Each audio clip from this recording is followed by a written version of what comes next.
बहुत ऐतिहासिक सहयोग और समर्थन मिलेगा। कितना का लक्ष्य रख रहे हैं इस बार यहाँ से? मैनपुरी कम से कम 4 लाख, कम से कम 4 लाख। भारतीय जनता पार्टी कह रही कि नेताजी जब नहीं रहे तो वो उस तरह से इमोशनली जो वोटर्स पिछली बार गए थे, इस बार भी यही प्रयास है आप लोगों का?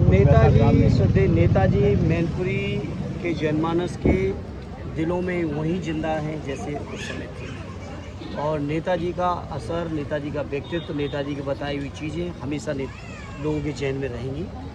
उसको बीजेपी के लोग कम करके नहीं आ सकते। और जहाँ तक आदरणीय डिम्पल जी ने पिछले 1.5 साल में लगातार संघर्ष किया है, मेहनत की है, लोगों के बीच रिश्ते कायम किए हैं, जो नेताजी के बनाए हुए रिश्ते हैं, जज्बात हैं, उनको और आगे बढ़ाने का प्रयास किया है।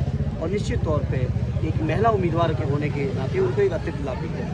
आरक्षण खत्म कर देंगे, संविधान में बदलाव कर देंगे, इस तरह के गंभीर आरोप भारतीय जनता पार्टी और एनडीए गठबंधन पर, इंडिया गठबंधन के तमाम नेताओं की तरफ से लगाए गए। क्या ये सच्चाई नहीं है? क्या आप इस पर क्या कहना चाहिए? 350 IASओं की डायरेक्ट भर्ती की है JS रैंक के। बीजेपी के लोगों को मेरी खुली चुनौती है कि उसकी सूची जारी करें, और जारी करने के बाद बताएं वो कितने दलितों को लिया है, कितने आदिवासियों को लिया है, कितने पिछड़ों को लिया है, कितने माइनॉरिटी को लिया है। किसी भी आदमी की सोच पर निश्चित होती है उसके कामों से। बीजेपी के लोग दिखाएं, बीजेपी के लोग दिखाएं PMO में कितने अधिकारी बैठाएं, बीजेपी के लोग दिखाएं सेक्रेटरीट में, सेंट्रल सेक्रेटरीट में कितने इंपॉर्टेंट पोस्टों पर बैठाएं। बीजेपी के लोग बताएं यूपी के चीफ सेक्रेटरी और DG से लेके जिले के कप्तान और DM तक कितनी की पोस्टों पर पिछड़ों को, दलितों को बैठाया उन्होंने, बताएं बीजेपी के लोग।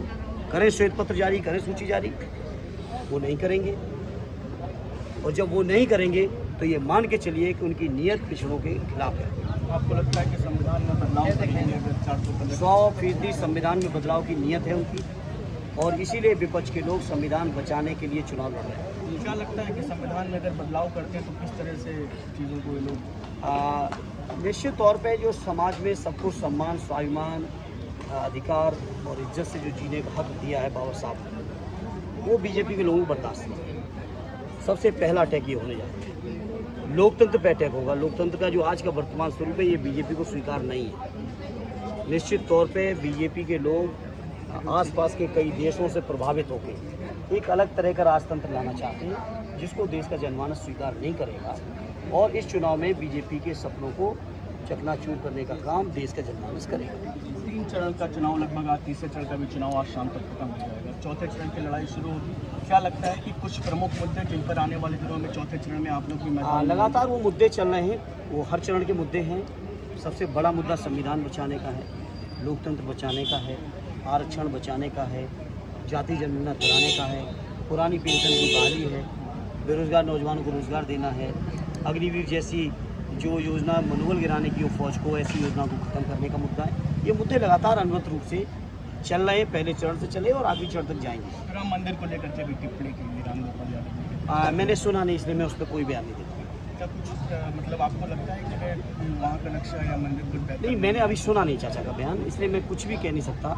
कई बार पत्रकार मित्र किसी बयान को किसी रूप में लेते हैं और तीसरे रूप में सवाल कर देते हैं, इसलिए मैं जब तक सुन नहीं लूँगा मैं इस मुद्दे पर कोई बात नहीं करूँगा। बहुत बहुत शुक्रिया।